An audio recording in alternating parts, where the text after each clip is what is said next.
اعوذ باللہ من الشیطان الرجیم، بسم اللہ الرحمن الرحیم۔ پنجاب رنگ نظارے دیکھنے والوں، آج میں آپ کی خدمت میں ایک ریاست کے متعلق معلومات لے کر حاضر ہوں۔ 1947 عیسوی میں تقسیم ہند سے پہلے بر صغیر کے 2 حصے تھے۔ یہ سامنے نواب محبت خان کی تصویر ہے۔ ایک برٹش انڈیا تھا جس پر برطانوی حکومت کی براہ راست عملداری تھی، جبکہ دوسرا حصہ 562 نوابی ریاستوں پر مشتمل تھا، جن کے انتظام و انصرام وہاں پر حکمران نواب کے ذمہ تھا، لیکن یہ ریاستیں مختلف معاہدوں کے تحت تاج برطانیہ کے زیر نگین تھیں۔ 1947 عیسوی میں جب تقسیم ہند کا اعلان ہوا تو ان ریاستوں کو یہ اختیار دیا گیا کہ یا تو وہ انڈیا اور پاکستان میں سے کسی ایک سے الحاق کر لیں یا پھر آزادی اختیار کر لیں۔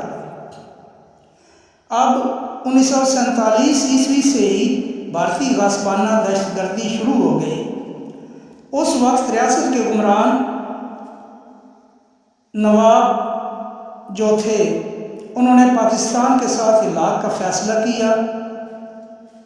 آپ سوچ رہے ہوں گے کہ آزاد جموں و کشمیر کا الحاق تو پاکستان سے ہوا نہیں تھا، تو میں بتا دیتا ہوں کہ یہ ریاست جوناگڑھ تھی، اور آپ حیران ہوں گے کہ جموں و کشمیر کے سکھ مہاراجا نے ہندوستان کے ساتھ الحاق کر دیا تھا، مگر الحاقی معاہدہ پر دستخط نہیں ہوئے تھے، جبکہ وہاں پر مسلم اکثریت تھی، مگر ریاست جوناگڑھ کے الحاق پاکستان کے ساتھ ہو گیا اور نواب آف جوناگڑھ نے معاہدہ پر باقاعدہ دستخط بھی کر دیے تھے، جبکہ جوناگڑھ میں ہندو اکثریت میں تھے۔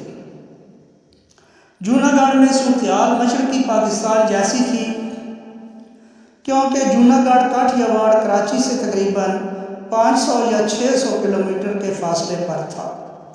یہاں آپ کو ایک اور اہم معلومات دیتا چلوں کہ قائد اعظم محمد علی جناح رحمۃ اللہ علیہ اور جواہر لال نہرو یہ بھی جوناگڑھ کے ایریے کے ہی تھے،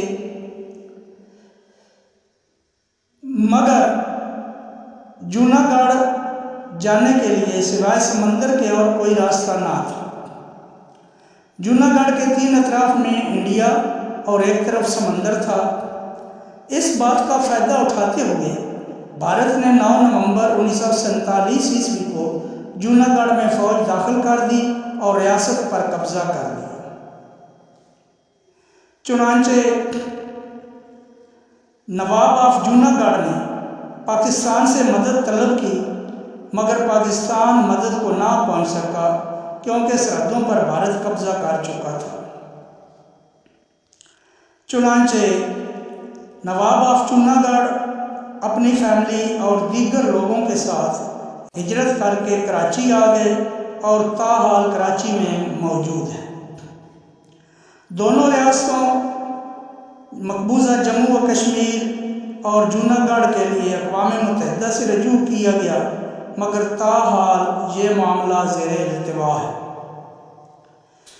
آپ کو یہ بھی بتاتا چلوں کہ سرکاری اور دستاویزی ثبوت کے طور پر ریاست جوناگڑھ پاکستان کا حصہ ہے، کیونکہ اس کا پاکستان کے ساتھ الحاق ہو چکا تھا، دستاویز تیار ہو چکی تھی، لیکن بعد میں بھارت نے غاصبانہ قبضہ کر لیا، اور اب بھی پاکستان میں کراچی میں اس کے جو نواب ہیں وہ رہائش پذیر ہیں، اور حال ہی میں 2-3 سال پہلے اس ریاست کے دیوان یعنی وزیر اعظم صاحبزادہ سلطان احمد علی دربار عالیہ سلطان بہو رحمۃ اللہ علیہ کو وزیر اعظم منتخب کیا گیا، اور 14 اگست 2020 عیسوی میں حکومت پاکستان نے اس ریاست کو پاکستانی نقشہ میں شامل کیا ہے۔